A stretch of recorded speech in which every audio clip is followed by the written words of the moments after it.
हैं। तो हम अब स्टार्ट करते हैं। सबसे पहले हम जैसे कि अभी बात की मैंने, वो बात अप्रोच जो है वो one of the sensory motor approaches, यानी कि काफ़ी ज़्यादा ट्रीटमेंट है जो कि सेंसरी और मोटर सिस्टम पे जो है बेस करते हैं, और उनमें से एक जो है वो बात अप्रोच है।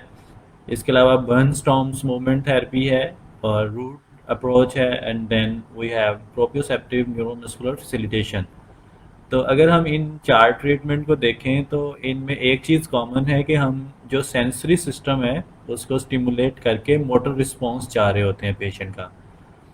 क्योंकि इसमें जो है वो ब्रेन लीजन है अगर पेशेंट का, जैसे सेरेब्रल पाल्सी है या स्ट्रोक है, तो उसमें क्या होता है कि जो मोटर कंट्रोल है वो इफ़ेक्ट होता है, मूवमेंट जो है वो इफ़ेक्ट्स होती हैं, लेकिन सेंसरी सिस्टम जो है वो इंटैक्ट होता है, यानी कि हमारा जो सेंसरी सिस्टम है उससे जो है वो इंफॉर्मेशन जो है वो जा सकती हैं।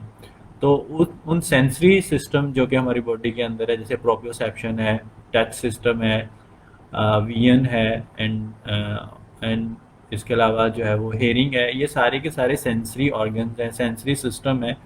तो इनको यूज़ करके जो है हम लोग मोटर रिस्पॉन्स को जो है वो गेन करते हैं।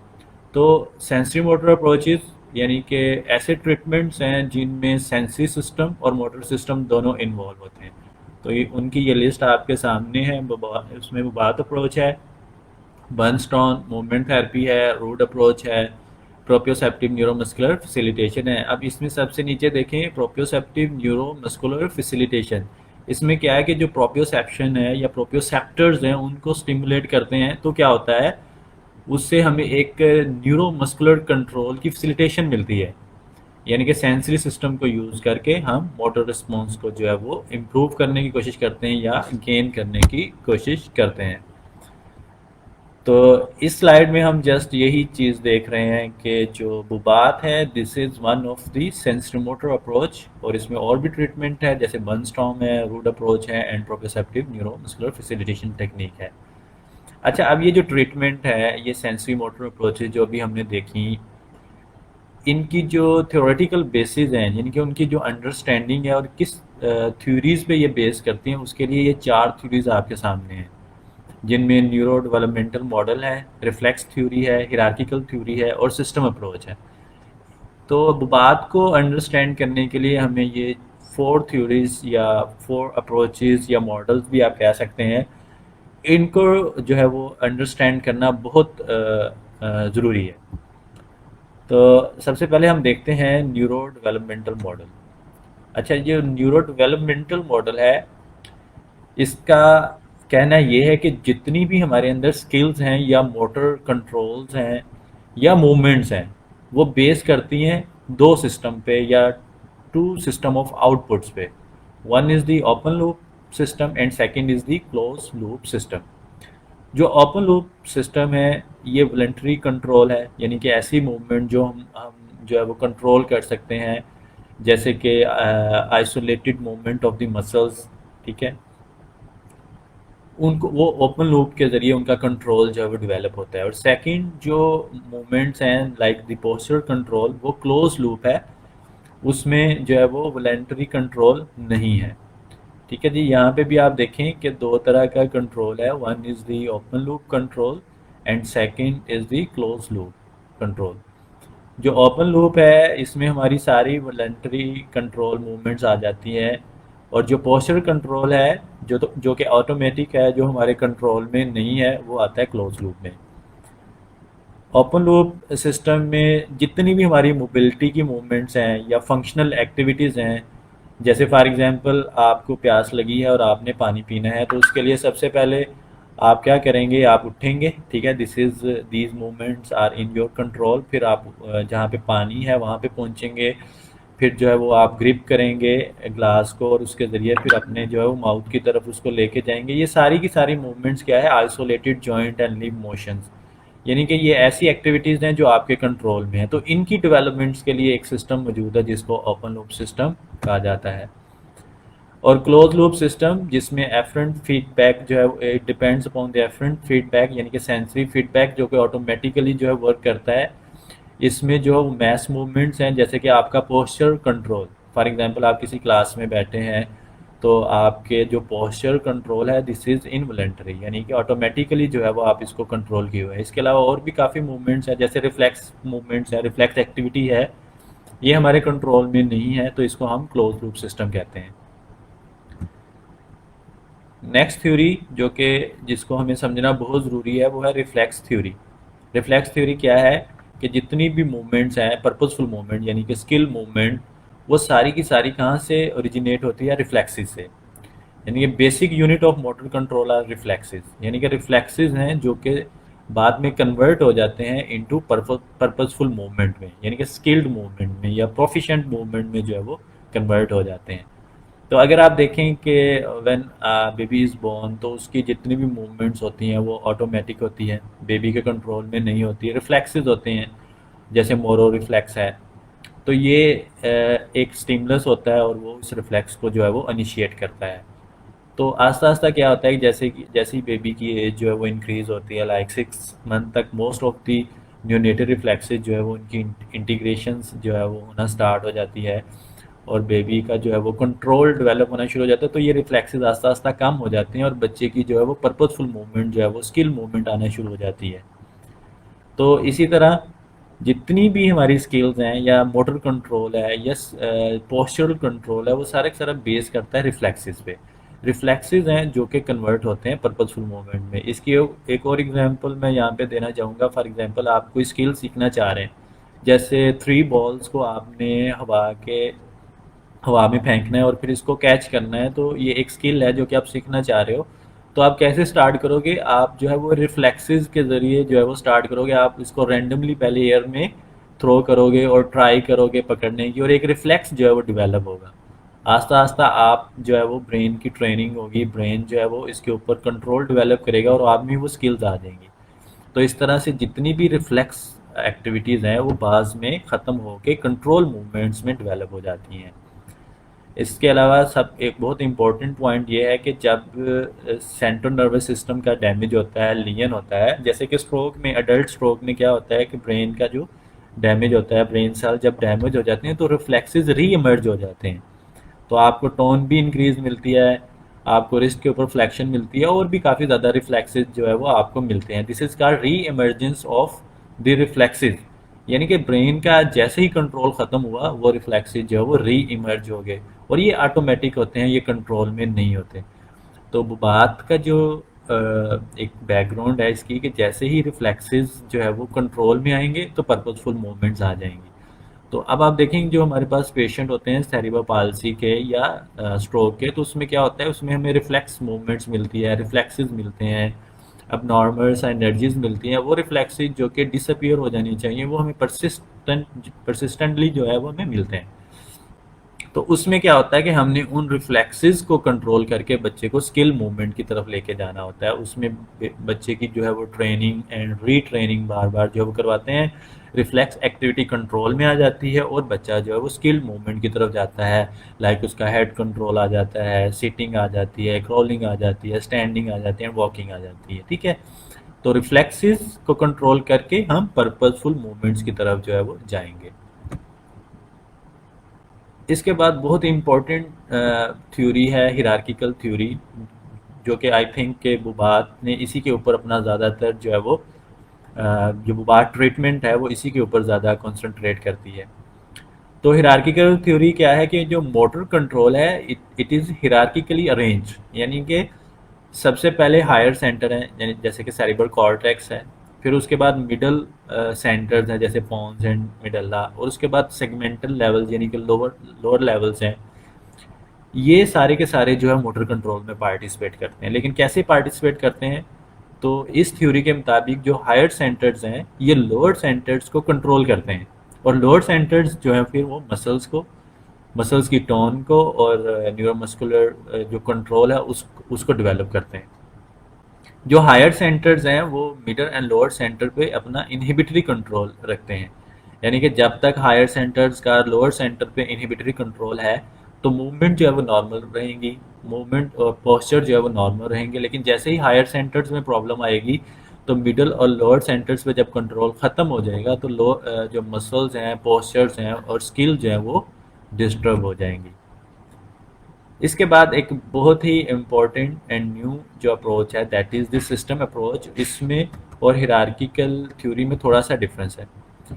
तो सिस्टम अप्रोच का कहना ये है कि there is a mutable relationship between various level of the brain, यानी कि ब्रेन के जो डिफरेंट लेवल है, जैसे हायर सेंटर्स हैं, मिडल सेंटर्स हैं या लोअर सेंटर्स हैं, इनमें एक म्यूटेबल रिलेशनशिप है। हायरार्किकल थ्योरी में ये बताया गया है there is absolute control of higher centre on the middle middle brain या मिडल सेंटर्स। लेकिन यहाँ पे बताया जा रहा है कि सिस्टम अप्रोच में ब्रेन के डिफरेंट पार्ट जो है वो म्यूटेबल रिलेशनशिप के साथ काम करते हैं और उनका एब्सोल्यूट कंट्रोल नहीं है।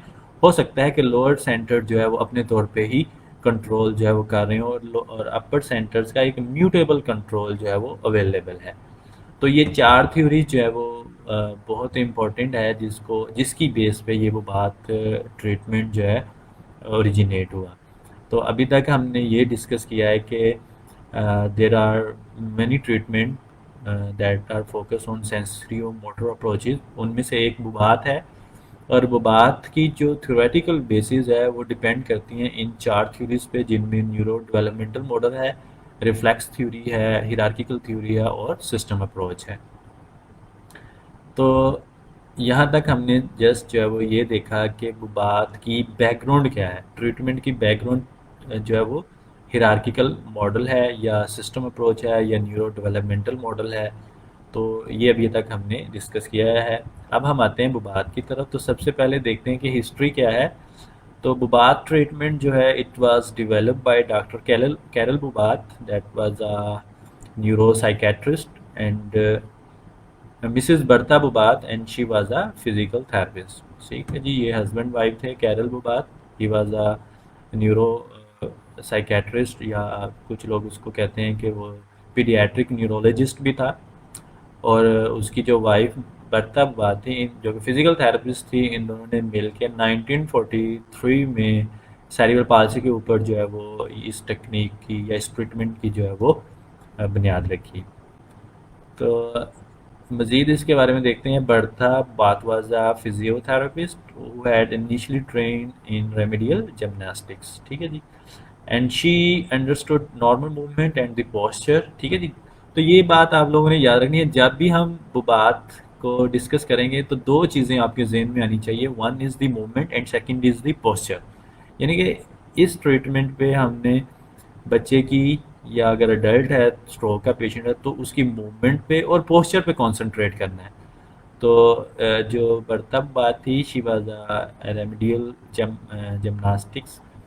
तो उसने जो है वो she understood normal movement and the posture, and together with her husband Karel who was a paediatric neurologist. ठीक है जी, पीडियाट्रिक न्यूरोलॉजिस्ट था, उसके साथ जो मिलके हैं उसने मूवमेंट और पोस्चर्स के ऊपर एक इन डेप्थ अंडरस्टैंडिंग जो है वो हासिल की। Bertha developed an approach to the treatment of cerebral palsy that would encourage a child to move and function as normally as possible। ठीक है जी, यानी कि इन्होंने एक ऐसा सिस्टम बनाया या एक ऐसी टेक्निक जो है वो डेवलप की, जो कि इनकरेज करती थी चाइल्ड को कि वो अपनी मूवमेंट को जो है वो जितना नॉर्मली परफॉर्म कर सके वो करे। ठीक है, यानी कि उसको फैसिलिटेट किया इन्होंने कि वो अपने नॉर्मल जो मूवमेंट्स है उसको जो है वो करे, और जो इसके अब नॉर्मल रिफ्लेक्सेस थे या अब नॉर्मल मूवमेंट थी उसको उन्होंने इनहिबिट किया। तो ये इसकी हिस्ट्री है कि कैरल बुबात एंड बर्ता बुबात ये दो लोग थे जिन्होंने सेरिब्रल पाल्सी पे काम किया और इन बच्चों को इनकरेज किया कि वो अपनी नॉर्मल मूवमेंट और नॉर्मल फंक्शंस को परफॉर्म कर सकें। अच्छा, उसके बाद एक बहुत इंपॉर्टेंट बात ये आती है, why it is use for stroke and cerebral palsy. तो क्योंकि इनका जो ट्रीटमेंट था वो न्यूरोलॉजिकल बेस्ड मूवमेंट डिसऑर्डर पे था, यानी कि न्यूरो से रिलेटेड जो मूवमेंट डिसऑर्डर है, जैसे कि सेरिब्रल पाल्सी, अगर हम उसकी डेफिनेशन देखें तो इसकी डेफिनेशन में ये आता है कि this is the disorder of movement and the posture that is caused by alien in immature brain। तो सेरिब्रल पाल्सी हो या स्ट्रोक हो, दोनों को हम न्यूरोलॉजिकल बेस्ड मूवमेंट डिसऑर्डर्स कहते हैं, और दोनों में एक चीज़ कॉमन है कि दोनों में ब्रेन लीन है। बस डिफरेंस ये है कि जो सेरिब्रल पाल्सी है इसमें ब्रेन लीन इन इमेच्योर ब्रेन में है, जबकि स्ट्रोक के अंदर जो है वो ब्रेन लीन जो है वो अडल्ट ब्रेन में होता है, यानी कि स्किल्ड ब्रेन में होता है। तो दोनों की जो है पैथोफिजियोलॉजी सेम है कि ब्रेन लीन है। और जो कि आपको पता है कि brain is a central organ, और सारी मूवमेंट्स को जो है वो कंट्रोल करता है ब्रेन के अंदर। जो है वो सेंसरी एंड मोटर होम्यूनकुलस ज़रूर आप लोगों ने डिस्कस किए होंगे। तो उसमें ब्रेन के अंदर जो प्राइमरी मोटर एरिया है, सेकेंडरी मोटर एरियाज हैं, यहाँ पे इंडिविजुअल मसल्स की जो मूवमेंट्स हैं वो सेफ हैं या स्टोर हैं। तो जब भी इन एरियाज की प्रॉब्लम होगी तो ब्रेन जो है बॉडी की जो मूवमेंट्स है वो लॉस होंगी। तो ब्रेन जो है वो मूवमेंट्स को फॉलो करता है, मूवमेंट की सेंसेशन है। मसल्स का वहाँ पे कोई काम नहीं है, ठीक है। तो मसल्स की जितनी भी मूवमेंट्स है वो ब्रेन में स्टोर होती है। तो movement based neurological based movement disorder है सेरेब्रल पाल्सी एंड स्ट्रोक, और इसमें जो है वो इन दो प्रॉब्लम्स का बहुत ज़्यादा जो है वो ट्रीट किया जाता है बुबात अप्रोच में। अच्छा, इससे पहले बात के ट्रीटमेंट से पहले बहुत ज़्यादा काम जो है वो जैक्सन, श्रिंगटन और मैग्नस ने मसल टोन के ऊपर, मसल कंट्रोल, मोटर कंट्रोल के ऊपर बहुत ज़्यादा काम किया था। लेकिन उसके बाद जो बुबात है उसने हिरार्किकल मॉडल को देखा और उसकी बेस पे ये अपना सारे का सारा ट्रीटमेंट जो है वो डेवलप किया। अब आप देखेंगे कि हिरार्किकल मॉडल क्या है, पीछे भी अभी हमने डिस्कस किया है। तो उनका एक हाइपोथेसिस था कि जब भी ब्रेन का लियन होगा तो क्या होगा कि अपर सेंटर का कंट्रोल लोअर सेंटर पे नहीं रहेगा, यानी कि जो इनहिबिटरी कंट्रोल है वो ख़त्म हो जाएगा। जैसे ही इनहिबिटरी कंट्रोल ख़त्म हो जाएगा तो जो रिफ्लेक्स मूवमेंट है वो ज़्यादा हो जाएगी, ऑटोमेटिक मूवमेंट जो है वो ज़्यादा हो जाएगी, हाइपरटोनिसिटी हो जाएगी और मसल जो है वो स्पास्टिक हो जाएंगे, ठीक है। तो ये एक उनका हाइपोथेसिस था जो कि बेस्ड किस पे कर रहा था, हिरार्किकल मॉडल पे। यहाँ पे आपको देखें सही से समझ आएगी कि अपर सेंटर्स और लोअर सेंटर्स आपको यहाँ पे नज़र आ रहे हैं। जो अपर सेंटर है यहाँ पे आपको इनहिबिशन नज़र आ रही है कि लोअर सेंटर को वो इनहिबिट कर रहा है। उससे क्या हो रहा है कि नॉर्मल मूवमेंट्स और नॉर्मल रिफ्लेक्स मूवमेंट और नॉर्मल पोस्चर जो है वो डेवलप हो रहे हैं। और normal brain has normal influences on lower centres and the normal development.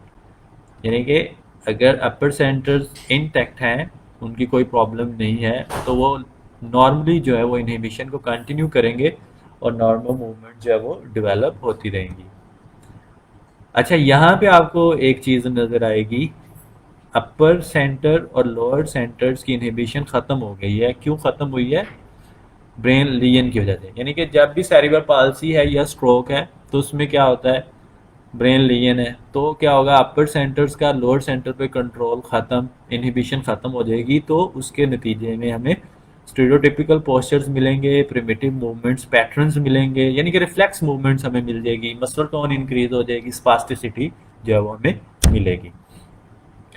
तो इस जो है वो हिरार्किकल मॉडल की बेस पे इन्होंने अपने ट्रीटमेंट की बेसिस रखी। यानी कि अगर पेशेंट कोई आपके पास आता है जिसको ब्रेन लीजन है, जैसे सेरिब्रल पाल्सी एंड स्ट्रोक, तो उसमें अपर सेंटर्स का कंट्रोल नहीं है, लोअर सेंटर जो है वो ऑटोमेटिकली वर्क कर रहे हैं। तो हमने क्या करना है, ब्रेन की ट्रेनिंग करानी है कि वो कंट्रोल जो अपर सेंटर का नहीं है वो ब्रेन डेवलप करे।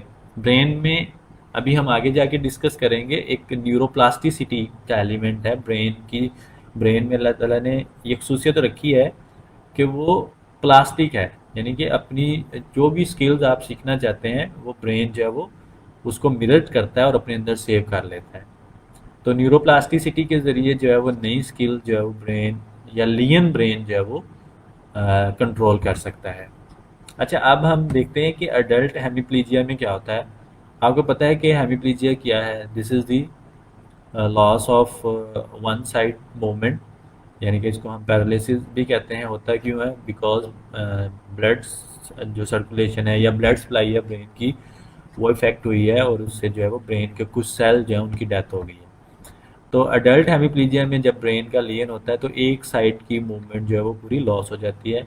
राइट ब्रेन जो है वो लेफ्ट साइड की मूवमेंट्स को कंट्रोल कर रहा होता है और लेफ्ट ब्रेन जो है वो राइट साइड की मूवमेंट्स को कंट्रोल कर रहा है। तो डिपेंड करता है कि किस साइड का जो है वो लीन है और किस साइड की मूवमेंट जो है इफेक्ट हुई है। तो इसमें देखिए हमें जो मेन प्रॉब्लम नज़र आता है वो क्या होता है, ये मेन प्रॉब्लम ये है कि जैसे ही ट्रॉमा हुआ या ब्रेन लीजन हुआ, अपर सेंटर का कंट्रोल ख़त्म, और लोअर सेंटर जो है वो अपनी मर्ज़ी से जो है वो मसल्स की मूवमेंट को कंट्रोल कर रहा है, मसल्स की टोन को कंट्रोल कर रहा है, जो कि एबनॉर्मल है। तो इसमें हमें abnormal coordination of movement patterns मिलते हैं, यानी कि पेशेंट में मूवमेंट भी है लेकिन वो under the control of reflex activity है, ब्रेन का अब उसके ऊपर कंट्रोल बहुत कम है। तो उससे अबनॉर्मल पैटर्न्स डेवलप होते हैं, अबनॉर्मल पोस्चरल टोन जो है वो डेवलप होती है, और सेकेंडरी प्रॉब्लम इससे एसोसिएटेड है। जब मसल्स का जो है वो सही से यूज़ नहीं होगा तो मसल स्ट्रेंथ भी डिक्रीज होगी और मसल की एक्टिविटी भी जो है वो अबनॉर्मल होगी। तो जो सबसे मेन प्रॉब्लम है वो यही है कि अबनॉर्मल टोन है, अबनॉर्मल मूवमेंट है, अबनॉर्मल रिफ्लेक्सेस हैं, अबनॉर्मल पोस्चर्स हैं, because of लियन in upper motor या हायर सेंटर। तो बात का जो कॉन्सेप्ट है, this is a living concept, it is not static. This is important. Living concept का मतलब ये है कि इसमें चेंजेस हो सकती हैं और ये स्टैटिक नहीं है, इसमें जो है वो आप चेंजिंग कर सकते हो विद द रैशनल, ठीक है। और उसके बाद देखें, this is a holistic approach. Holistic approach क्या है कि it involves the whole patient, उसका sensory system, perceptual system, adaptive behaviour और मोटर प्रॉब्लम, ये सारी की सारी जो है वो कंट्रोल इसमें आती हैं। यानी कि सिर्फ हम ये नहीं करेंगे कि मसल्स की प्रॉब्लम है, इसमें एज अ होल पेशेंट को लिया जाता है। अब हम देखते हैं कि इसका बेसिक जो है वो आइडिया क्या है बुबात का। एक तो हमने थोड़ी सी अंडरस्टैंडिंग डेवलप की कि बुबात की जो बैकग्राउंड क्या है, उस उसमें कौन कौन से जो है वो थ्योरीज हैं और कैसे जो है उन्होंने अपने जो है वो ट्रीटमेंट की जो है वो एक बुनियाद रखी। तो इसमें देखें, जो बेसिक्स आइडियाज़ हैं उनको समझना बहुत ज़रूरी है। जैसे कि sensation of movement and learn not the movement. तो उनका कहना ये था कि कोई भी मूवमेंट है उसको लर्न नहीं किया जाता, बल्कि सेंसेशन ऑफ द मूवमेंट जो है वो ब्रेन वो लर्न करता है। अब सेंसेशन ऑफ मूवमेंट का मतलब ये है कि जो हमारे सेंसरी सिस्टम है उस मूवमेंट्स को जो है वो सेंस करें। फॉर एग्जांपल, आप पेशेंट की आइज़ को बंद करें, पेशेंट को कहो कि अपनी आइज़ को क्लोज करो और उसके बाद जो है वो इमेजिनेशन करें कि आपका शोल्डर जो है वो ऊपर की तरफ जा रहा है, नीचे की तरफ जा रहा है, यानी कि this is the perception of the movement. या आप उसको बोल के बता दें कि शोल्डर जो है वो ऊपर जा रहा है, नीचे जा रहा है, या वो देख ले, ठीक है। अगर पेशेंट किसी दूसरे पेशेंट को भी देख रहा है तो उससे भी उसको एक सेंसेशन ऑफ मूवमेंट जो है वो जा रही है। तो वो उसका कहना ये था वो बात का कि जो सेंसेशन ऑफ द मूवमेंट है ये एक्चुअली जो है वो पार्टिसिपेट करती है पेशेंट की रिकवरी में। तो जितनी ज़्यादा हम मूवमेंट की सेंसेशन देंगे पेशेंट को, उतनी जल्दी वो रिकवर होगा। एक तो पेशेंट को परफॉर्म करके हम मूवमेंट की सेंसेशन दे सकते हैं। सेकेंडली, अगर मिरर सामने लगा हुआ है तो पेशेंट देख के, या कोई और पेशेंट अगर कोई मूवमेंट परफॉर्म कर रहा है तो उसको भी देख के जो है वो पेशेंट को जो है वो मूवमेंट की सेंसेशन जा सकती है। उसके बाद नेक्स्ट पॉइंट देखें, basic postural movement pattern are learn which are later elaborated on to become functional skills. तो क्या होता है कि सबसे पहले पोस्चर डेवलप होते हैं, मूवमेंट पैटर्न्स जो है वो डेवलप होते हैं, जो कि बाद में स्किलफुल मूवमेंट बनते हैं। तो फॉर एग्जांपल, अगर आपने किसी पेशेंट में कोई फंक्शनल एक्टिविटी डेवलप करनी है, सबसे पहले उसकी उस पार्ट का या पेशेंट का पोस्चर डेवलप करना बहुत ज़रूरी है। फिर पोस्चर डेवलप के बाद मूवमेंट पैटर्न्स, यानी कि आप उसकी मूवमेंट को जो है वो कुछ पार्ट्स में डिवाइड कर लें और पैटर्न डेवलप करें, और फिर उसके बाद पेशेंट जो है वो फंक्शनल एक्टिविटी, फंक्शन स्किल की तरफ जो है वो जाएगा। Every skilled activity take place against a background of basic pattern of posture control, righting reaction, equilibrium reaction और प्रोटेक्टिव रिएक्शंस। ये सारी की सारी इसकी बैकग्राउंड है, यानी कि जो भी स्किल्ड मूवमेंट है इसकी बैकग्राउंड रिफ्लेक्स एक्टिविटी है, रिफ्लेक्सेस हैं। तो पहले कोई रिफ्लेक्स होगा जो कि स्किल्ड मूवमेंट की तरफ पेशेंट को लेके जाएगा। तो इसका जो अंडरस्टैंडिंग ये है कि जब भी हमारे पास कोई पेशेंट आएगा वो रिफ्लेक्स एक्टिविटी के साथ आएगा, क्योंकि उसमें ब्रेन लीजन है। तो उसकी रिफ्लेक्स एक्टिविटी को यूज़ करना है आपने, उसको इंटीग्रेट करना है और रिफ्लेक्स मूवमेंट के ज़रिए मोटर कंट्रोल जो है वो डेवलप करना है, यानी कि सेंसरी सिस्टम को यूज़ करते हुए मोटर कंट्रोल की तरफ हम लोग जाएंगे। When brain is damaged, abnormal pattern of posture movements develop which are incompatible with the performance of normal everyday activities. तो जब भी ब्रेन लीन होगा अपर मोटर कंट्रोल डिस्टर्ब हो जाएगा और इनकम्पैटिबल मूवमेंट जो है वो डेवलप होगी, यानी कि अबनॉर्मल मूवमेंट्स डेवलप होगी। अगर वो पेशेंट उन अबनॉर्मल मूवमेंट्स को कंटिन्यू करेगा तो वो ब्रेन की ट्रेनिंग और रीट्रेनिंग से वही जो है वो डेवलप होंगी, यानी कि अबनॉर्मल एनर्जीज डेवलप हो जाएंगी। The abnormal pattern developed because of sensation is shunted into these abnormal pattern। ठीक है जी, तो ये क्यों होते हैं? बिकॉज के जो नॉर्मल मूवमेंट की सेंसेशन है वो शंट हो गई है, वो नहीं ब्रेन तक जा रही, बल्कि अब नॉर्मल जो सेंसेशन है वो जा रही है। तो ब्रेन को तो जो कुछ नज़र आएगा ब्रेन तो वही समझेगा ना कि ये नॉर्मल है। अगर उसको एक नॉर्मल चीज़ नज़र आ रही है तो ब्रेन की ट्रेनिंग नॉर्मल हो जाएगी। अगर उसको अब नॉर्मल पोस्चर अब नॉर्मल मूवमेंट्स की ट्रेनिंग मिल रही है तो वो जो है वो उसकी सेंसेशन जो है वो अब नॉर्मल जाएगी और वही पैटर्न जो है वो डेवलप हो जाएंगे। The abnormal pattern must be stopped onto not so much by modifying the sensory input, but by giving back to the patient the lost or underdeveloped control over his output in developmental sequence। तो इसमें क्या करना है कि हमने जो patient के abnormal pattern है उनको स्टॉप करना है। तो इसमें जो है वो अगर पेशेंट का मोटर कंट्रोल जो है वो आप डेवलप करना चाह रहे हैं तो उसमें सबसे पहले जो है वो नॉर्मल मूवमेंट को और नॉर्मल रिफ्लेक्स एक्टिविटी को हमने स्टॉप करना है। ठीक है, एक तो इनहिबिशन है इट इज़, और सेकंड क्या है कि जो नॉर्मल मूवमेंट है उनको फैसिलिटेट करना है। तो इट में भी डेवलपमेंटल सीक्वेंस के ज़रिए भी हो सकता है। ठीक है, उसके बाद the basic pattern of posture and the movement. The writing reaction and equilibrium responses are elicited by providing the appropriate stimuli। अब देखिए कुछ ये चीज़ें जो है वो समझना बहुत ज़रूरी है कि शुरू में क्या होता है reflex activity when baby is born, उसमें न्यू नेटर रिफ्लेक्सेस आपको मिलते हैं। तो जैसे जैसे न्यू नेटर रिफ्लेक्सेस कम हो जाते हैं तो राइटिंग रिएक्शन जो है वो इनिशिएट होते हैं और उसके साथ इक्विलिब्रियम रिस्पॉन्सेज भी हमें मिलते हैं। तो इनका इनिशिएट होना बहुत ज़रूरी है ताकि पेशेंट के अंदर कुछ पोस्चर्स डेवलप हों।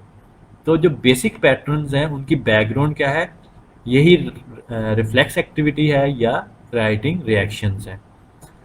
In this way the patient is giving the opportunity to experience normal movement। The sensory information of correct movement is absolutely necessary for the development of improved motor control। तो sensory information यानी कि जो normal movement की sensation है वो patient के brain तक जाना बहुत ज़रूरी है ताकि नॉर्मल मोटर कंट्रोल जो है वो डेवलप हो। Treatment therefore concentrate on handling the patient in such a way as to inhibit abnormal distribution of tone and abnormal postures। ठीक है जी, तो इसमें क्या होता है कि ट्रीटमेंट का एक part handling of the patient है, यानी कि हमने पेशेंट को इस तरह से हैंडल करना है कि जो उसके अबनॉर्मल टोन है या अबनॉर्मल या हाइपरटोनिसिटी है उसको मज़ीद जो वो उसकी टोन को इंक्रीज़ ना करे, बल्कि हमें चाहिए कि जब हम पेशेंट को हैंडल करें तो हमारा जो हमारी ग्रिप है या हमारी हैंड प्लेसमेंट है वो एक्सटेंसर एरिया पे हो ताकि एक्सटेंसर मसल जो है वो इसमें स्टिमुलेट हो और जबकि फ्लेक्सर्स को हम अवॉइड करें और ताकि वहाँ पे मज़ीद जो है वो हाइपरटोनिसिटी जो है वो डेवलप ना हो। तो इसके लिए जो वर्ड यूज़ किया जाता है वो की पॉइंट कंट्रोल है जो कि अपर लिम्ब में भी है और लोअर लिम्ब में भी है। यानी कि की पॉइंट कंट्रोल कुछ एरियाज़ हैं, प्रॉक्सिमल बॉडी पार्ट्स हैं जैसे head neck trunk and some time distal parts, ठीक है, जैसे थंब एंड द फिंगर, इनको हम की पॉइंट कंट्रोल कहते हैं। यानी कि अराउंड द जॉइंट आपकी जो ग्रिप है वो अराउंड द जॉइंट होनी चाहिए ताकि मसल्स जो है वो कम से कम स्टिमुलेट हो। तो उन एरियाज़ को की पॉइंट कंट्रोल जो है वो कहा जाता है। तो अगर हम थोड़ा सा इसको मज़ीद देखें वो बात को तो उसमें आपको इसके इसके कुछ प्रिंसिपल्स नज़र आ रहे हैं। उसके प्रिंसिपल में क्या है कि एक तो हमने मसल टोन को नॉर्मल करना है, क्योंकि ब्रेन लीन है, brain upper motor centre upper motor neuron लीन है, तो उसमें क्या होता है मसल टोन इंक्रीज होती है, हाइपर टोनिसिटी होती है। तो उसको क्या करना है हमने नॉर्मलाइज करना है, उसकी मसल टोन को नॉर्मल करना है। सेकंड प्रिंसिपल क्या है कि आप हमने देखा कि जैसे ही ब्रेन लीजन होता है तो उसमें देर इज री इमर्जेंस ऑफ प्रिमिटिव रिफ्लेक्सेस। अगर तो अडल्ट स्ट्रोक है तो उसमें री इमर्जेंस ऑफ प्रिमिटिव रिफ्लेक्सेस है, और जबकि अगर सेरिब्रल पाल्सी है तो उसमें प्रिमिटिव रिफ्लेक्सेस हमें मिलते हैं। तो उन प्रिमिटिव रिफ्लेक्सेस को जो कि इंटीग्रेट हो जाने चाहिए थे नहीं हुए ड्यू टू ब्रेन लीजन, उसको हमने इनहिबिट करना है और उसके बाद फैसिलिटेट करना है नॉर्मल पोस्चर्स रिएक्शंस को। यानी जैसे कि राइटिंग रिएक्शंस हैं या पोस्चर रिएक्शंस हैं, एक्विलिब्रियम रिएक्शंस हैं, उनको स्टिमुलेट करके नॉर्मल मूवमेंट्स की तरफ लेके जाना है पेशेंट को। और उसके बाद ये है कि ट्रीटमेंट शुड बी डेवलपमेंटल। ठीक है, ट्रीटमेंट शुड बी डेवलपमेंटल का मतलब ये है कि जैसे फॉर एग्जांपल सेरिब्रल पाल्सी का पेशेंट है तो हमें चाहिए कि हम उसके पहले हेड कंट्रोल के ऊपर वर्क करें। जैसे ही हेड कंट्रोल आएगा तो लैंड रिएक्शन स्टार्ट होगा और एक एक्सटेंसर टोन बाकी लिम्स के ऊपर भी जो है वो डेवलप होगी और पोस्चर कंट्रोल पेशेंट का आएगा। तो ये नहीं हो सकता कि पेशेंट की हेड कंट्रोल नहीं है और हम लोग जो है वो उसकी सिटिंग पे काम कर रहे हैं। तो सबसे पहले हमें चाहिए कि हम पेशेंट की हेड एंड नेक कंट्रोल के ऊपर काम करें। अच्छा, उसमें टेक्निक कौन सी यूज़ करनी है, वो जैसे कि अभी बात की हैंडलिंग टेक्निक है, यानी कि पेशेंट के की पॉइंट कंट्रोल एरियाज हैं उनके ऊपर आपकी ग्रिप होनी चाहिए। फिर उसके बाद वेट बेरिंग एक्सरसाइजेज है। फॉर एग्जांपल एक लेम फैक्टेड लेम है तो उसके ऊपर वेट बेरिंग करवाएंगे, प्रोप्रियोसेप्टर स्टिमुलेट होंगे। Proprioceptor is also a sensory organ, तो सेंसरी सिस्टम को स्टिमुलेट करेंगे तो उससे हमें जो है वो मोटर रिस्पॉन्स जो है वो मिलेगा। और फिर इसमें हम डिफरेंट पोजीशंस, लिम्ब की पोजीशन, बॉडी पार्ट की पोजीशन को यूज़ करके कंट्रोल डेवलप करते हैं। ठीक है, और सबसे नीचे क्या है, avoidance of sensory input that effect the muscle tone. ठीक है, तो बात ये है कि जो फ्लेक्सर मसल्स हैं उनमें ज़्यादा जो है वो हाइपर एक्टिविटी होती है, तो हमें चाहिए कि उनको सेंसरी इनपुट ना मिले। और जो एक्सटेंसर्स एरियाज हैं जैसे रिस्ट एक्सटेंसर हैं उनके ऊपर ज़्यादा स्टिमुलेशन होनी चाहिए। तो उसको वो आप लोग जो है वो अवॉइड करेंगे कि सेंसरी इनपुट जो है वो हाइपर एक्टिव मसल्स को कम से कम मिले। ठीक है जी। उसके बाद क्या है जी, the control of movement was thought to be dependent on normal posture reflex mechanism. यानी कि जो नॉर्मल रिफ्लेक्स मैकेनिज्म है, पोस्चरल रिफ्लेक्स मैकेनिज्म है, उसके ऊपर ये कंसंट्रेट करता है कि कैसे मूवमेंट डेवलप होती है। अगर आपने ये देखना है कि मूवमेंट कैसे कंट्रोल में आती है तो आपको पोस्चर कंट्रोल को समझ लेना चाहिए। ठीक है, तो उसमें क्या होता है कि राइटिंग रिएक्शन और इक्विलिब्रियम रिएक्शंस जो है वो आपस में इंटीग्रेट होते हैं और उसके बाद जो है वो मोटर कंट्रोल डेवलप होता है। अच्छा, एक तो हमने बहुत सुना है कि जी बुबाद ट्रीटमेंट, तो कुछ बाज़ दफ़ा हम न्यूरो डेवलपमेंटल टेक्निक भी बहुत सुनते हैं कि एनडीटी ये क्या है। तो this is very much similar to Bobath, यानी कि बुबाद की थोड़ी सी जो है वो चेंज किया गया बुबाद को। बुबाद का जैसे कि शुरू में बात हुई थी कि Bobath is a not a static treatment, not a static approach. ठीक है, यानी कि ये डायनामिक है, ये चेंज हो रही है और इसमें जो है वो मज़ीद जो है वो रिफ़ाइन हो रहा है इसका कॉन्सेप्ट। तो इसमें क्या हुआ कि जैसे कभी हमने देखा कि सिस्टम थ्योरी हमने पढ़ी कि उसमें क्या है कि there is a mutable relationship between the various part of the brain. तो उसमें क्या है कि हिरार्किकल मॉडल और सिस्टम अप्रोच या सिस्टम थ्योरी को जो है वो सामने रख के तो वो बात को थोड़ा सा रिकंस्ट्रक्ट करके इसका एक नया नाम रख दिया गया, दैट इज़ इन एनडीटी। और इसकी जो ज़्यादातर काम जो है वो यूनाइटेड स्टेट में हुआ तो उस तरफ से फिर इसका नाम न्यूरो डेवलपमेंटल टेक्निक रख दिया गया। ठीक है, और जबकि वो बात कहा जाए यूके बेस्ड ट्रीटमेंट था और इसको थोड़ा रिफाइन करके फिर इसको न्यूरो डेवलपमेंटल टेक्निक की तरफ ले गए। ठीक है जी। So this is the reconstruction of the NDT approach. इसमें क्या है, different part of the CNS influence one another. ठीक है जी। Nervous system is capable of initiating, anticipating and controlling the movement. ठीक है जी, ये सारा ये इस चीज़ का हमें पता है।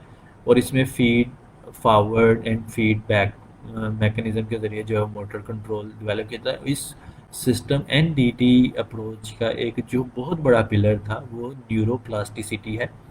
न्यूरोप्लास्टिसिटी क्या है कि जब भी ब्रेन की ट्रेनिंग होगी तो ब्रेन जो है वो उस स्किल्स को अपने अंदर स्टोर कर लेगा, चाहे वो न्यू स्किल हो या कोई ओल्ड स्किल हो। आपने अगर कोई नई स्किल सीखनी है तो आप उसकी ट्रेनिंग करेंगे, ट्रेनिंग से क्या होगा, ब्रेन के अंदर वो मूवमेंट जो है वो स्टोर हो जाएगी और आप उसको फिर आप यूज़ कर सकेंगे अपनी डेली एक्टिविटी में।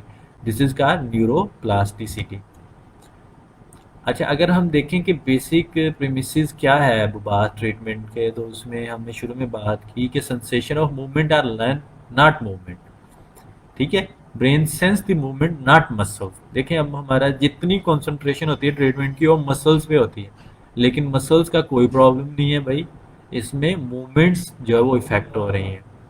इसी तरह पैरालिसिस ऑफ मूवमेंट है, स्किल है या कंट्रोल है, मसल्स का कोई पैरालिसिस नहीं है। ठीक है, बेसिक पोस्चर और movement pattern are learn that are later elaborated on the become the functional skills. यानी कि पहले हम पोस्चरल मूवमेंट को और पोस्चर्स को कंट्रोल करते हैं, मूवमेंट पैटर्न को कंट्रोल करते हैं, जो कि बाद में स्किल मूवमेंट बनती है। ठीक है जी। अब अगर हम अडल्ट स्ट्रोक में देखें तो इसमें हमें अबनॉर्मल टोन मिलती है, पोस्चरल कंट्रोल पेशेंट का डिस्टर्ब हो जाता है, एबनॉर्मल कोऑर्डिनेशन मिलती है, एबनॉर्मल फंक्शनल परफॉर्मेंस मिलती है। तो हमारे गोल्स क्या होने चाहिए? अगर अबनॉर्मल टोन है तो हमें स्पास्टिसिटी को कंट्रोल करना है। वो कैसे करना है? उसके ज़रिए हैंडलिंग स्किल्स के ज़रिए, वेट बेरिंग एक्सरसाइज के ज़रिए, इनहिबिशन के ज़रिए, फैसिलिटेशन के ज़रिए, ये सारी जो टेक्निक उसने प्रिंसिपल ऑफ ट्रीटमेंट बताए हैं वो भी हम डिस्कस करते हैं, उनके ज़रिए आपने इसको करना है। Improve control of involve trunk arm in the leg. ठीक है, retain normal functional pattern of the movement in the adult stroke patient. ठीक है, तो ये हमारे गोल्स होंगे। Treatment should avoid movement and activities that increase muscle tone or produce abnormal reflex pattern in the involved side। तो हमारा treatment ऐसा होना चाहिए जिसमें मसल टोन जो है वो इंक्रीज ना हो और जो abnormal रिफ्लेक्सेस हैं उनको हम इंटीग्रेट कर लें। Treatment should be directed towards the development of normal pattern of posture and the movement। ठीक है जी, यानी कि हमें चाहिए कि हम जो नॉर्मल पोस्चर्स हैं और नॉर्मल मूवमेंट्स हैं उन पे कॉन्सेंट्रेट करें, ट्रीटमेंट हमारा वो होना चाहिए। इसके बाद बात आती है सिमेट्री की, यानी कि अब देखें जब स्ट्रोक हुआ तो उसमें जो हेमिप्लेजिक साइड है उसमें हमें अब नॉर्मल पोस्चर मिलता है, फ्लेक्सर स्पास्टिसिटी मिलती है। तो हमने क्या करना है, हमने उसकी जो है वो दूसरी लिम्ब के साथ सिमेट्री जो है वो इस्टेब्लिश करनी है, यानी कि जितनी नॉर्मल दूसरी लिम्ब है उतनी ही इसको हमने लेके आना है। Treatment should produce a change in the quality of movement and functional performance of the involve side.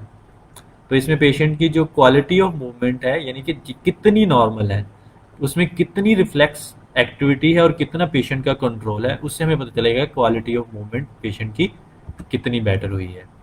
ठीक है जी, तो ये कुछ प्रिंसिपल ऑफ ट्रीटमेंट है इन अडल्ट हेमिप्लीजिया के। इसमें हमने इंडिविजुअलाइज फंक्शनल आउटकम्स पे बात करनी है, यानी कि हमारा जो कंसंट्रेशन होगी वो फंक्शनल एक्टिविटीज़ होगी। ठीक है, और इसमें हम मोटर कंट्रोल के ऊपर काम करेंगे। पेशेंट का एक्टिव यूज़ जो है वो इंक्रीज होना चाहिए। और मोटर लर्निंग कैसे होगी? ट्रेनिंग एंड रीट्रेनिंग, यानी कि किसी भी टास्क को बार बार परफॉर्म करवाना है, practice.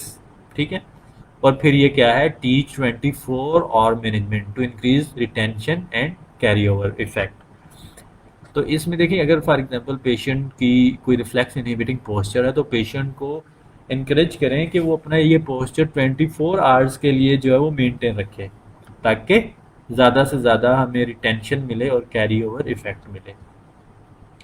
Use an interdisciplinary approach to intervention. ठीक है, तो इंटरडिसिप्लिनरी अप्रोच का मतलब ये है कि फिजियोथेरेपिस्ट के अलावा बाकी जो स्पेशलिटीज़ हैं उनको भी जो है, जैसे ऑक्यूपेशनल थेरेपी है, जैसे मेडिकल ट्रीटमेंट है पेशेंट का, या स्पीच थेरेपी है, उनको भी आप जो है वो यूज़ करें ताकि पेशेंट का जो है मैक्सिमम आउटपुट हमें मिल सके। तो यहाँ पे मैं थोड़ा सा आप लोगों को एक लाइन में ट्रीटमेंट बताऊँगा। जैसे फॉर एग्जांपल फ्लैसिड स्टेज है ना, तो उसमें हमें पेशेंट की पोजीशनिंग और मूवमेंट्स पे कंसंट्रेट करना है। उसके बाद स्टेज ऑफ स्पास्टिसिटी है, ये स्टेज बहुत इंपॉर्टेंट है। इसमें अब नॉर्मल रिफ्लेक्सेस की वजह से जो है वो नॉर्मल पैटर्न्स डेवलप होते हैं और अब नॉर्मल सिनर्जीज डेवलप होती है। तो ये वो स्टेज है जहाँ पे हमने अब नॉर्मल पैटर्न्स को ब्रेक करना है। ठीक है, और वो कैसे करेंगे, रिफ्लेक्स इनहिबिटिंग पोस्चर्स हैं या मूवमेंट्स हैं। और फिर एट द एंड क्या है कि हमने पेशेंट की क्वालिटी ऑफ लाइफ यानी कि गेट हो गया, उसकी फंक्शनल एक्टिविटीज़ होगी, उसको इम्प्रूव करना है। तो मेरे हिसाब से सबसे ज़्यादा काम करने का होता है वो होता है कि फ्लैसिड स्टेज में ही हम पेशेंट को वो इन्वायरमेंट दे दें कि उसके अबनॉर्मल रिफ्लेक्सेस जो है वो अबनॉर्मल पैटर्न्स ना डेवलप कर सकें। ठीक है, और स्पास्टिसिटी स्टेज में हमें चाहिए कि हम जो है वो अबनॉर्मल पैटर्न्स को जितना हो सके डिस्करेज करें और नॉर्मल मूवमेंट्स को फैसिलिटेट करें। अब आ जाते हैं जी सेरेब्रल पाल्सी की तरफ। तो cerebral palsy this is very similar to adult stroke, लेकिन क्या है कि इमेच्योर ब्रेन में जब लेयन हो गया तो उसकी वजह से अबनॉर्मल डेवलपमेंट है, अबनॉर्मल रिफ्लेक्सेस हैं, अबनॉर्मल राइटिंग रिएक्शंस हैं, उनकी वजह से अबनॉर्मल पोस्चर्स जो है वो डेवलप होंगे। और जब अबनॉर्मल पोस्चर्स होंगे तो अबनॉर्मल मसल एक्टिविटी होगी और अबनॉर्मल मूवमेंट जो है वो बच्चे के अंदर डेवलप होगी और माइलस्टोन जो है वो डिले होंगे। तो जो बुबात के प्रिंसिपल्स हैं इनमें ट्रीटमेंट के लिए वो ये है कि treat child as a whole. ठीक है, इसमें बच्चे को जो है वो एज अ होल आप लें, उसकी जो है वो sensory motor system, hearing system, vision system, इसके अलावा बोन डेंसिटी, उसकी जो डाइट है, स्वाल्विंग, ठीक है, और ये सारी की सारी चीज़ें आपको देखनी चाहिए। चेस्ट भी जो है वो आई थिंक बहुत इंपॉर्टेंट चीज़ है क्योंकि इन बच्चों में चेस्ट इन्फेक्शन बहुत कॉमन होते हैं। तो एज अ होल पेशेंट को आप देखें, जस्ट उसकी जो है वो हाइपरटोनिसिटी को ना देखें। ठीक है, basis for intervention is normal movement. ठीक है, तो देखिए इसमें जो इंटरवेंशन है ना आपके लिए वो है नॉर्मल मूवमेंट। जितनी ज़्यादा आप बच्चे को ट्रेनिंग कराएंगे नॉर्मल मूवमेंट्स की, उतनी जल्दी ब्रेन उन नॉर्मल मूवमेंट्स को डेवलप करेगा और पेशेंट में नॉर्मल कंट्रोल डेवलप होगा। ट्रीटमेंट के अंदर आपने की पॉइंट कंट्रोल जो कि एरियाज हैं, ठीक है, उनको स्टिमुलेट करना है, वहाँ से पेशेंट्स को जो है वो आपने ग्रिप करनी है, वहाँ से आपने जो है वो उसको हैंडल करना है। तो अब की पॉइंट कंट्रोल को थोड़ा सा देख लेते हैं कि ये इतनी देर से मैं की पॉइंट कंट्रोल पे बात कर रहा हूँ, तो ये की पॉइंट कंट्रोल है क्या। ठीक है, so these are the parts of the body where the therapist can most effectively control and change pattern of postures and the movement. यानी कि वो एरियाज हैं जहाँ से थेरेपिस्ट जो है वो पेशेंट को मोस्ट एफिशिएंट वे में कंट्रोल कर सकता है और या फिर उसकी मूवमेंट्स को या पैटर्न्स को चेंज करवा सकता है। ठीक है, तो ये कुछ प्रॉक्सिमल है और कुछ डिस्टल है। प्रॉक्सिमल में जैसे स्पाइन है तो ऑलवेज जो है वो आपने पेशेंट को ग्रिप करनी है स्पाइन से, स्टर्नम से, शोल्डर से, scapula, pelvis and the hip. ये की पॉइंट कंट्रोल है। ठीक है, इसके बाद डिस्टल एरियाज जो है वो जाज है, जा, elbow, wrist, knee, base of the thumb, ankle, big toe, और हेड में भी प्रोक्सिमल है, डिस्टल, केपीसी, की पॉइंट कंट्रोल, यानी कि हेड से भी जो है वो आप पेशेंट को जो है वो ग्रिप कर सकते हैं। यूज के P C that allow full pattern to be broken during handling. ठीक है जी, यानी कि आप जितना मैक्सिमम पेशेंट को कंट्रोल कर सकते हैं वहाँ से उसकी ग्रिप जो है वो होनी चाहिए। उसके बाद सीपी के अंदर दो चीज़ें आप याद रखें, फैसिलिटेशन एंड इनहिबिशन।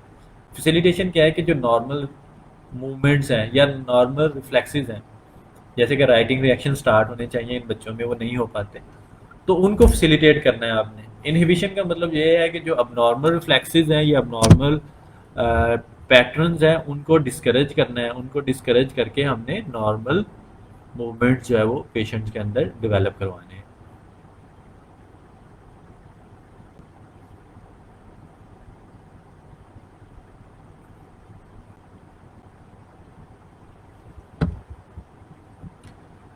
और उसके बाद हमने बात की कि हैंडलिंग टेक्निक है जो कि हम सेरेब्रल पाल्सी में यूज़ करते हैं। तो व्हाट इज़ हैंडलिंग?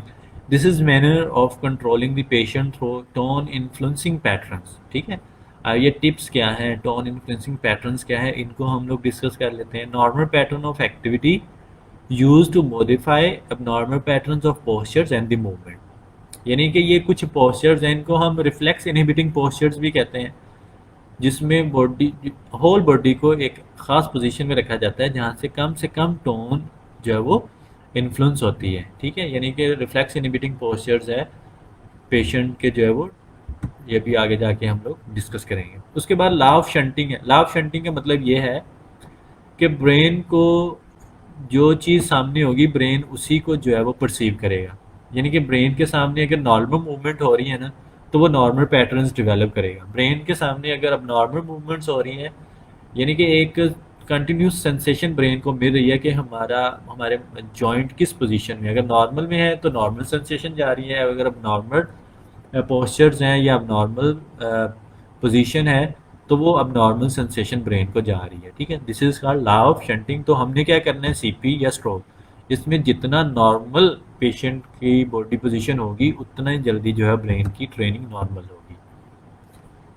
इसके बाद क्या है, child must be active during the treatment. ठीक है, इसमें देखिए बच्चे को भी एक्टिवली पार्टिसिपेट करना है, लेकिन वो कैसे करेगा कि एक तो आप उसको री दें, उसके गोल सेट करें। ठीक है, पेशेंट को कंटिन्यूसली मोटिवेट करें, उसको इंकरेज करें। ठीक है, तो आपकी एनर्जी अगर हाई होगी तो बच्चे की भी एनर्जी जो है वो हाई होगी, लेकिन अगर आपकी एनर्जी कम है तो फिर बच्चे की भी एनर्जी कम है। तो इसमें आपने बच्चे को मैक्सिमम जो है वो इन्वॉल्व करना है। Voluntary control of normal responses is encourage. ठीक है, यानी कि पेशेंट को जितना वो अपने आप वॉलंटरी कंट्रोल कर सकता है उसको आप इंकरेज करें। Treatment and evaluation are ongoing. ठीक, तो ये तो हम सबको पता है कि जैसे जैसे ट्रीटमेंट साथ साथ इवैल्यूएशन भी चलती रहती है। उसके बाद ट्रीटमेंट इज फंक्शनली ओरिएंटेड। ठीक है, तो फंक्शनल एक्टिविटीज़ के ऊपर कॉन्सेंट्रेट करना है। इंडिविजुअल मसल्स ट्रेनिंग का कोई फ़ायदा नहीं, हमने पेशेंट की फंक्शनल एक्टिविटी को इम्प्रूव करना है। NDT is appropriate for person with sensory motor dysfunction regardless of age and cognition। तो ये बात बहुत इंपॉर्टेंट है कि बच्चे की एज क्या है, उसकी कॉग्निशन है या नहीं है, क्योंकि ये सेंसरी और मोटर सिस्टम पे बेस कर रही है। इसलिए आपको फ़ायदा मिलेगा, अगर बच्चा कोई मेंटली रिटार्डेड भी है तब भी इस ट्रीटमेंट का आपको फ़ायदा मिलेगा। और इसमें देखें नॉन प्रोफेशनल जैसे कि पेरेंट्स हैं, उनको भी आप पार्टिसिपेट करवा सकते हैं ट्रीटमेंट में, कि वो किसी लिम्ब कंट्रोल में आपको साथ जो है वो हेल्प कर सकते हैं, या लिम्ब की पोजीशन को कंट्रोल करने में आपकी हेल्प कर सकते हैं। ठीक है जी, और ट्रीटमेंट मेथड वही है, हैंडलिंग टेक्निक है, रिफ्लेक्स इनहिबिटिंग पोस्चर्स है, की पॉइंट कंट्रोल है। अब ये देखिए, ये थोड़ी से मैं आपको सेरेब्रल पाल्सी, ये नॉर्मल लोग हैं जो कि किसी वर्कशॉप के अंदर है, लेकिन ये आपने ये इस बात से आप लोग इत्तेफाक करेंगे कि एक मोडेलिटी जब हम किसी पेशेंट के ऊपर यूज़ करते हैं ना, उससे पहले अगर हम उसको खुद से अपने ऊपर लगा के देख लें तो हमें एक बेटर अंडरस्टैंडिंग होती है कि पेशेंट क्या फ़ील करता होगा इस मोडेलिटी से, तो एक हमारा कॉन्फिडेंस जो है वो इंक्रीज़ होता है। तो सीपी के अंदर जो अब नॉर्मल पोस्चर्स हैं ना, उनको एक मरतबा ज़रूर आप लोग परसीव करें। यानी कि जो पोस्चर्स हमें सीपी में मिलते हैं ना, वो उनको ट्राई ज़रूर करें कि वो हम उसको करें। देखिए आप हेड देखें, हेड जो है वो एक्सटेंशन की तरफ जा रहा होता है, और 18 आर और 16 आर इसकी अंडरस्टैंडिंग भी बहुत ज़रूरी है कि जैसे ही हेड या नेक की पोजीशन चेंज होती है तो वो लिम्ब की पोजीशन को भी चेंज कर देते हैं, अपर लिम्ब और लोअर लिम्ब दोनों को। तो हेड और नेक को कंट्रोल करना बहुत इंपॉर्टेंट है, और ये फिर हमारी लिम्स को कंट्रोल करने में भी हमारी हेल्प करती हैं। तो ये कुछ अब नॉर्मल पोस्चर्स हैं जाके आपको पता चले। अब देखिए अगर पेशेंट 24 आवर्स इसी पोजीशन में है ना, तो वो कभी भी ब्रेन की ट्रेनिंग नहीं होगी कि वो नॉर्मली जो है वो, उसके पता ही नहीं चलेगा ब्रेन को कि नॉर्मल जो है वो लिम्ब पोजीशन क्या है। तो जब तक हम नॉर्मल पोस्चर में लिम्ब को नहीं लेके आएंगे तो ब्रेन की ट्रेनिंग नहीं होगी। तो ये देखिए आपको सीपी में इस तरह के डिफरेंट पोस्चर्स मिलेंगे। टाइम हमारा थोड़ा ज़्यादा हो रहा है, बस हम इसको जल्दी से वाइंड अप करेंगे। तो इस तरह से मैं आप लोगों को ज़रूर कहूँगा कि आप जब भी फ्री हों तो थोड़े से पोस्चर सीपी के ज़रूर अपने ऊपर ट्रेन करें, उसकी ट्रेनिंग करें, ताकि आपको बेटर अंडरस्टैंडिंग हो सेरिब्रल पाल्सी से। तो ये भी देखें आप, थोड़ा सा आपको लिम्स की पोजीशन और फिर इसकी कोरेक्शन, तो ये सारे पोस्चर्स आपको सीपी के अंदर मिलते हैं। अच्छा, अब हम जो हैंडलिंग टेक्निक की बात कर रहे थे, या ग्रिपिंग की बात कर रहे थे, पेशेंट की वेट बेरिंग की बात कर रहे थे, और फैसिलिटेशन की बात कर रहे थे, तो उसमें यहाँ पे देखें आपको वेट